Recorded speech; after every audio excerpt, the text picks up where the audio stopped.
Geliefdes, genade, barmhartigheid en vrede vir u. Hierdie jaar 2024 is ook die jaar van die Olympiese Spele in Parys, Frankryk.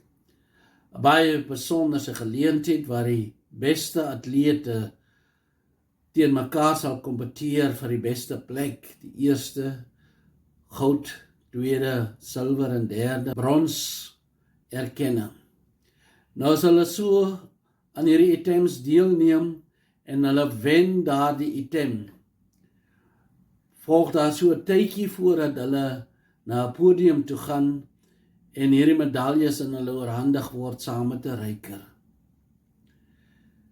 Dieselfde vir ons, as ons die Here Jesus Christus aanneem, word ons alreeds erken as hierdie mense wat hierdie medalje ontvang van Jesus Christus.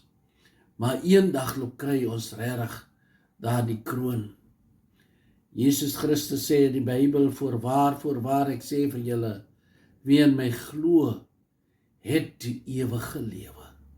Soos hierdie atleet kan ons dan ook verseker wees dat ons die ewige lewe verkry die oomblik as ek my lewe aan Jesus Christus oorgee, my geloof en vertroue in hom plaas om vir my 'n plek in die hemel te verseker, die ewige lewe in Christus Jesus.